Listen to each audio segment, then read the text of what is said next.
Selamat pagi pemirsa. Kami berharap Anda dalam kondisi yang sehat dan juga baik pastinya. Dan pada saat ini Anda menyaksikan Suara Parlemen Pagi edisi hari Senin 12 Oktober 2020 bersama saya Ayu Rahmawati dan juga rekan saya. Dan dengan saya Suki Abdul. Dan seperti biasa hari ini kita akan menyajikan berbagai macam informasi mengenai aktivitas dan juga dinamika dari anggota Parlemen DPR RI.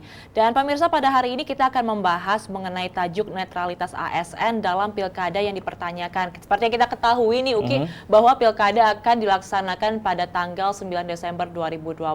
Dan nanti salah satunya poin yang harus dijunjung adalah netralitas ASN seperti yang telah diatur dalam undang-undang. Betul sekali, ini kita terkait dengan bagaimana ini membahas, karena seperti biasa mungkin ada kelebihan terkait dengan bagaimana ada sejumlah pasangan calon kepala daerah incumbent ataupun juga yang saat ini menjabat yang seringkali mungkin ini memanfaatkan terkait dengan bagaimana posisi dan juga kedudukannya terkait dengan menggunakan fasilitas-fasilitas yang dimiliki oleh masing-masing provinsi maupun juga kabupaten kota nih, yang juga mungkin harus Bawaslu harus ekstra kerja karena tidak hanya selain terkait dengan bagaimana netralitas dari ASN, tapi kali ini juga Bawaslu juga harus mengingatkan terkait dengan bagaimana terus menjaga ataupun juga protokol kesehatan. Betul. Karena nantinya di pilkada serentak di bulan Desember nanti ini masih dalam pandemi COVID-19. Kami langsung saja kita bacakan berita yang pertama ini terkait dengan bagaimana keputusan penyelenggaraan pilkada tidak mudah. Anggota Komisi 2 DPR RI menegaskan keputusan DPR RI bersama dengan pemerintah untuk tetap menggelar pilkada serentak pada 9 Desember 2020 ini bukanlah hal yang mudah. Banyak kajian dan juga pertimbangan yang diambil, salah satunya terkait dengan pelaksanaan protokol kesehatan. Anggota Komisi 2 DPR RI menegaskan keputusan DPR RI bersama pemerintah untuk tetap menggelar pilkada serentak pada 9 Desember 2020 bukanlah hal yang mudah. Banyak kajian dan pertimbangan yang diambil, salah satunya pelaksanaan protokol kesehatan. Ditemui saat mengikuti kunjungan kerja BURT DPR RI ke Sentul, Jawa Barat, Agung Budi menyatakan Komisi 2 DPR RI terus menekankan pada KPU untuk memperketat penerapan protokol kesehatan guna mencegah penyebaran virus corona dalam tahapan-tahapan penyelenggaraan pilkada serentak, mulai dari kampanye hingga perhitungan suara.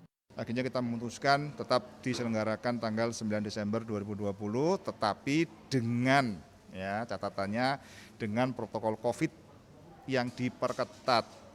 Anggota Komisi 2 DPR RI Agung Budi juga meminta Bawaslu aktif mengawasi seluruh tahapan penyelenggaraan pilkada serentak, terutama jika ada paslon kepala daerah yang melanggar protokol kesehatan, misalnya saat kampanye terbuka.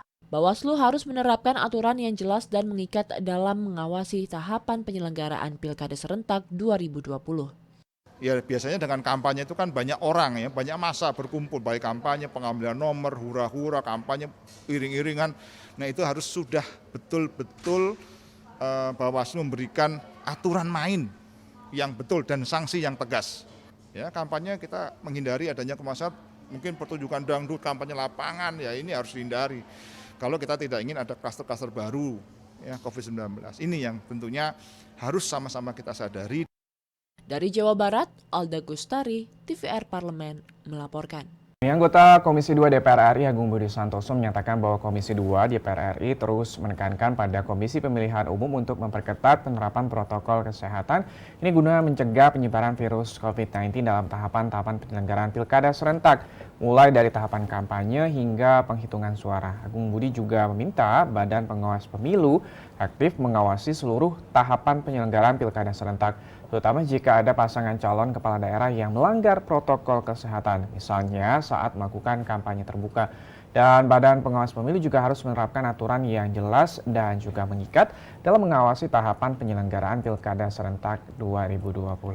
Ya, ini meskipun masih banyak suara pro dan kontra terkait dengan penyelenggaraan pilkada pada akhir tahun nanti, bagaimanapun juga ini sudah diputuskan bahwa pilkada akan tetap berjalan. Betul. Dan sekarang kita harus tetap mematuhi protokol kesehatan, terus juga menjaga jarak kesehatan, dan pastinya harus menjaga teknis ketika penyelenggaraan pilkada tetap sesuai dengan standar kesehatan dari WHO.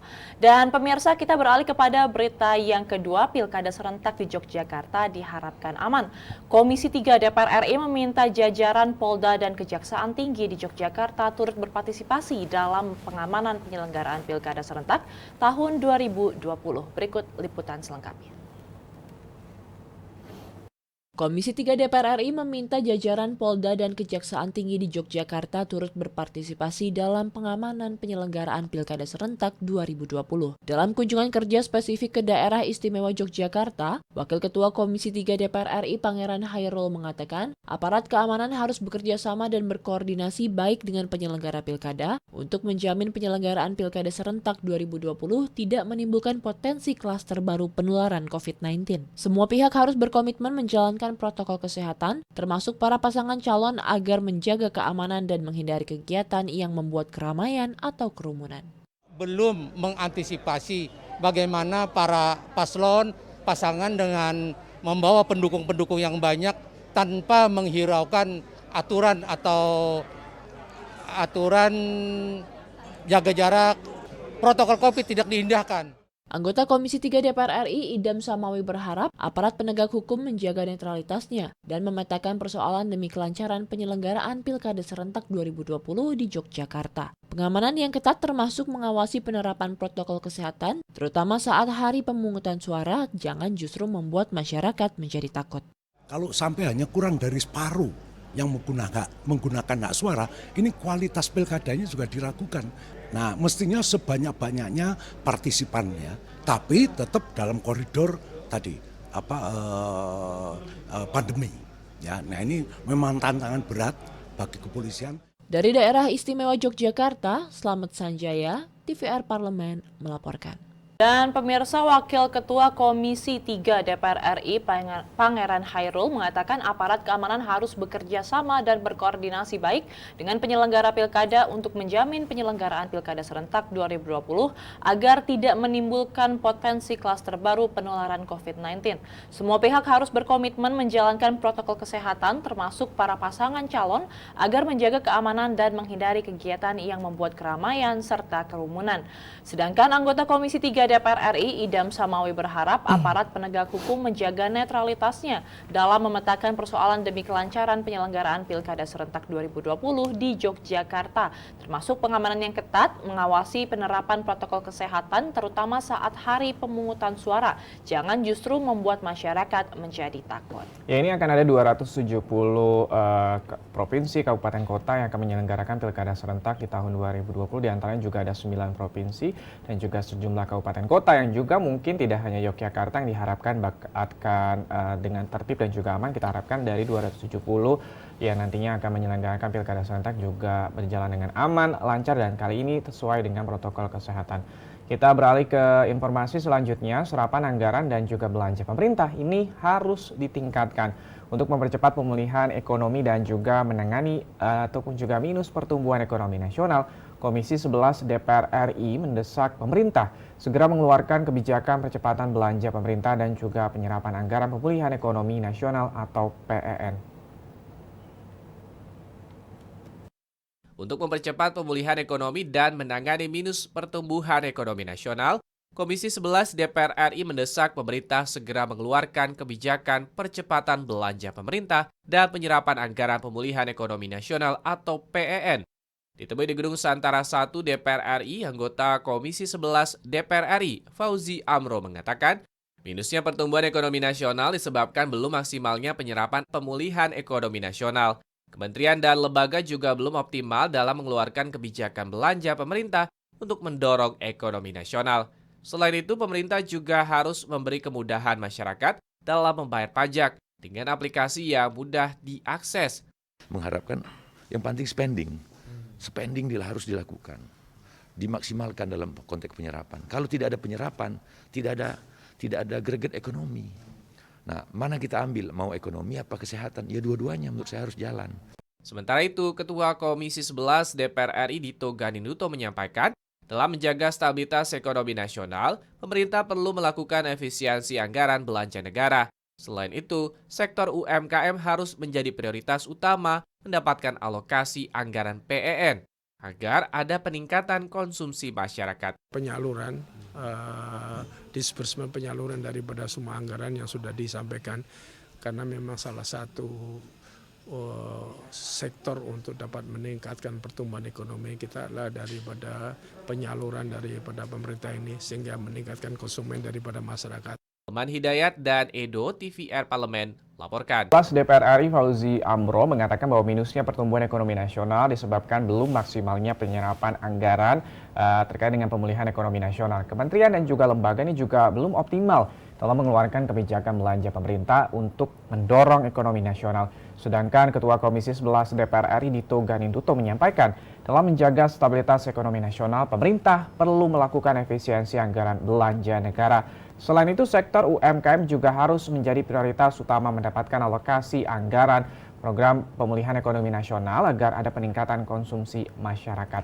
Nah, ini kalau misalnya membahas terkait dengan bagaimana program pemulihan ekonomi nasional, lagi-lagi ini anggaran yang sebenarnya sudah digelontorkan oleh pemerintah, tapi lagi-lagi kementerian dan juga lembaga belum menyerap dengan baik seperti itu. Ya betul sekali Uki, dan juga ini kita harus melihat bahwa sekarang memang di kuartal 3 dan 4 sepertinya masih akan minus juga nih pertumbuhan ekonomi, dan juga kemarin sempat dikonfirmasi oleh Menteri Ekonomi bahwa kita sedang mengalami resesi, dan kita berharap juga ini pemerintah melakukan langkah yang strategis dan juga tepat untuk pemulihan ekonomi nasional dan juga stimulus pastinya untuk masyarakat Indonesia. Dan pemirsa, setelah ini kita akan jeda sejenak, nanti kita akan kembali dan membahas mengenai tajuk hari ini mengenai netralitas ASN dalam pilkada dipertanyakan. Tetap bersama kami.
Ya, terima kasih Anda masih bersama dengan Subki Adu dan juga Ayu Rahmawati. Kita membahas terkait dengan bagaimana netralitas aparatur sipil negara dalam penyelenggaraan Pilkada 2020.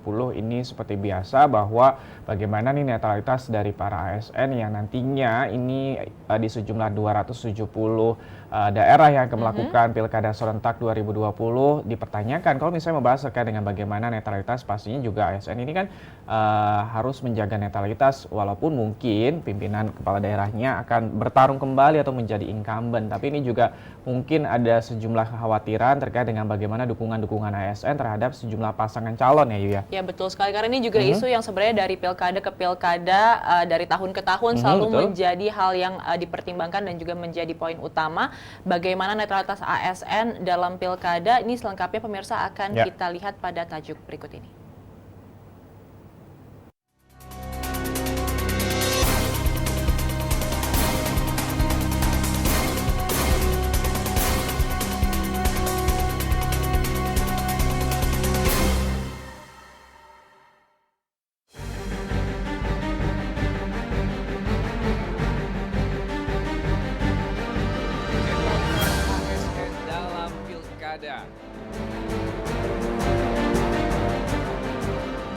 Netralitas aparatur sipil negara atau ASN dalam pemilihan umum dan pemilihan kepala daerah masih terus mengemuka dan menjadi sorotan publik.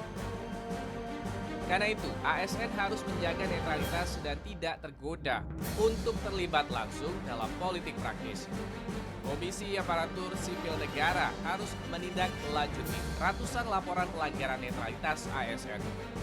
Untuk itu, aparat kepolisian harus menindak tegas ASN yang terbukti melakukan pelanggaran netralitas sesuai dengan peraturan perundang-undangan yang berlaku.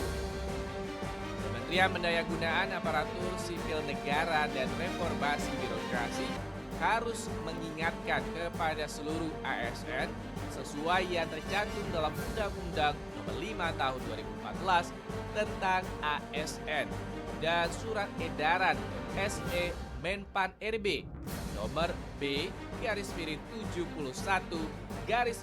M/SM 2017 yang harus mengedepankan netralitas dan kedisiplinan. Begitu, DPR RI mendorong Kementerian Pendayagunaan Aparatur Sipil Negara dan Reformasi Birokrasi mengingatkan ASN bahwa asas netralitas menjadi bagian dari etika dan perilaku yang wajib diterapkan oleh seluruh ASN sebagai penyelenggara negara, serta dampak dari pelanggaran netralitas dapat menyebabkan kualitas pelayanan publik menurun dan berpotensi memunculkan praktik korupsi di kalangan ASN. Semoga seluruh ASN mematuhi 4 poin komitmen dalam deklarasi netralitas ASN dalam rangka Pilkada serentak tahun 2020, yakni menjaga dan menegakkan prinsip netralitas ASN, menghindari konflik kepentingan, tidak melakukan praktik intimidasi dan ancaman kepada pegawai ASN dan masyarakat, serta tidak memihak kepada pasangan calon tertentu, menggunakan media sosial secara bijak, yaitu tidak untuk mendukung pasangan calon, tidak untuk ujaran kebencian atau berita bohong. Terakhir, menolak politik uang dan segala jenis pemberian dalam bentuk apapun.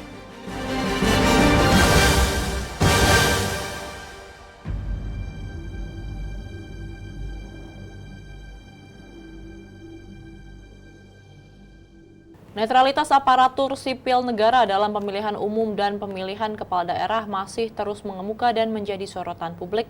Karena itu ASN harus menjaga netralitas dan tidak tergoda untuk terlibat langsung dalam politik praktis. Komisi Aparatur Sipil Negara harus menindaklanjuti ratusan laporan pelanggaran netralitas ASN. Untuk itu aparat kepolisian juga harus menindak tegas ASN yang terbukti melakukan pelanggaran netralitas sesuai dengan peraturan perundangan yang berlaku. Kementerian Pendayagunaan Aparatur Sipil Negara dan Reformasi Birokrasi harus mengingatkan kepada ASN sesuai yang tercantum dalam Undang-Undang Nomor 5 Tahun 2014 tentang ASN dan Surat Edaran Menpan RB yang harus mengedepankan netralitas dan kedisiplinan serta bebas dari praktik politik praktis, mengingat ASN dapat dikenakan sanksi apabila terbukti melakukan pelanggaran netralitas. Kualitas demokrasi di dalam penyelenggaraan pilkada turut dipengaruhi oleh sejauh mana aparatur sipil negara dapat menjaga netralitasnya. Persoalannya ASN justru kerap kurang dapat menjaga netralitas mereka di dalam konsentrasi politik dan baik dalam tingkat daerah maupun di tingkat nasional dengan berbagai alasan. Akibatnya demokrasi yang berkualitas yang diharapkan dapat tercipta melalui sebuah proses kontestasi berpotensi tercoreng. Bawaslu mencatat dari 270 daerah yang akan menyelenggarakan pilkada serentak, ada 10 daerah yang memiliki tingkat kerawanan tinggi soal ketidaknetralan ASN dalam pilkada.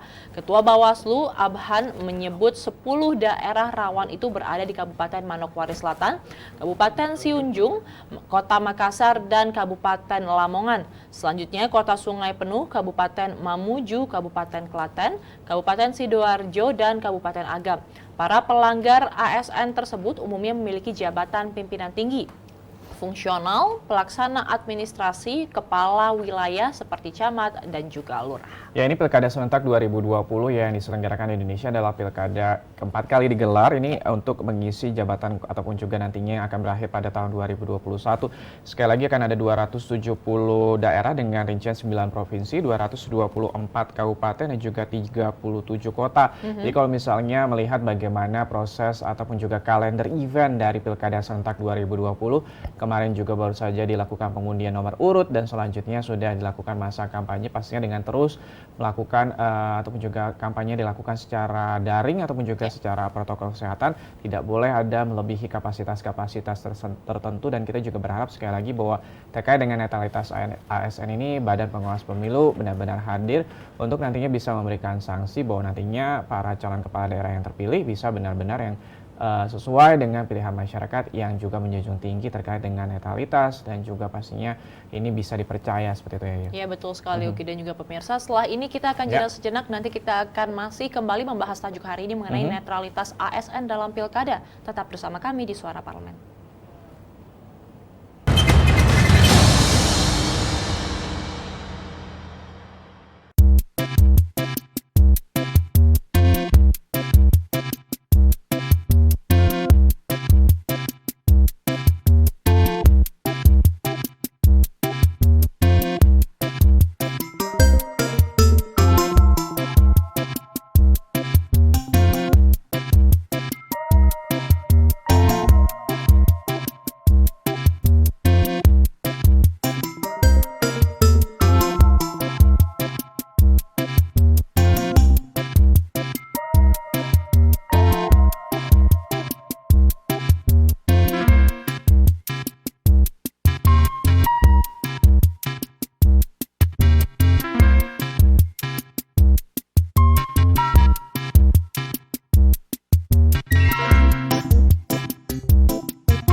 Terima kasih masih bersama dengan Supki Abdul dan juga Ayu Rahmawati memasuki segmen akhir. Pemirsa, ini Presiden Joko Widodo saat rapat terbatas mengenai persiapan pelaksanaan pilkada serentak kembali mengingatkan agar seluruh pihak ini dapat menjaga dan bahkan meningkatkan kualitas demokrasi. Oleh karena itu, ia meminta kepada para penyelenggara pilkada untuk bekerja keras agar menghasilkan proses pilkada yang berkualitas. Sedangkan Menteri Dalam Negeri Tito Karnavian mengungkapkan netralitas aparatur sipil negara merupakan kunci penting dalam meminimalisir terjadinya potensi konflik yang timbul akibat penyelenggaraan pesta demokrasi. DPR RI meminta surat keputusan bersama SKB 5 lembaga tentang netralitas aparatur sipil negara atau ASN di Pilkada 2020 diterapkan secara serius. Pasalnya, independensi abdi negara kerap tergerus saat konsentrasi politik berlangsung.